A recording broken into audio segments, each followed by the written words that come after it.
Hi, I'm Sabina Raslawski from Double Jump Gaming News, and here I'm going to be talking about a new game called Fields Untarnished with the creator of the game. Hi, I'm Kinzel, and I created Fields Untarnished. Awesome. So, just the beautiful aesthetics of the game. How long did it take for you to make it? Well, the aesthetics, it took about, I was experimenting with different, can't go there. Look to your right. I should have made that more obvious. The aesthetics, I really wanted to go with a more realistic, bright light, kind of realistic, because a lot of people here like to do a lot of cartoony stuff, but I wanted something that the Unreal Engine could provide. The aesthetics, it took about a week to really fiddle. I've been fiddling with the engine for a while, but to figure out how to actually create the graphics, it only took about 2 weeks of like hard, full-time work, which is what I've been doing. So it took about 2 weeks of hard work to get the game finished, but the graphics didn't take too long. Just had to figure out how to do it. No, yeah, it's a beautiful game. I got to ask you, what's your favorite part about, someone's playing the game right now, and he's got to keep an eye on his work. I really am just panicking. I don't want a bug to happen. So, out of everything, what's your favorite part of your game? Well, for one thing, I've always really been a fan of narrative games, which is what this is.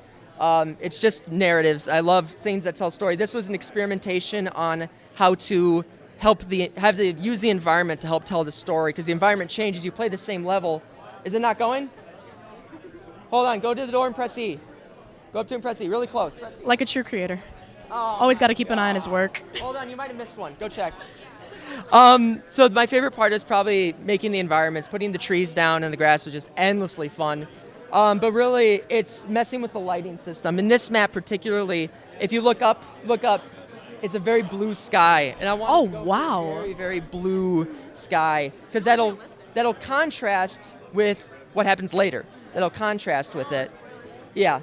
So the idea was that to use the environments and change the environments to help tell the story, but that's probably my favorite part, is messing with the lighting and the sky and stuff like that. I love in creating environments. That's what I did. All right, so final question. What was probably the hardest thing while creating this game? Probably the fact that I made it completely by myself. That's insane. Oh, no. Okay, I'll have to point that out to people. There's one that's going below the ground. Can you get it? Did you get it? Did you hear the beat? Did you get it? Okay. Yeah, the hardest part was the fact that I made it by myself. I did everything from the programming to the 3D modeling of some basic shapes. I used a lot of free assets that are online. Luckily, Epic Games have, the people who created the Unreal Engine released a whole myriad of free assets and textures that you can use, as long as you use it in Unreal Engine, so I used that. But usually, that was the hardest part, was the programming. There's a lot of puzzles and stuff that I had never done puzzles before, so I had to figure out how to do the coding for it.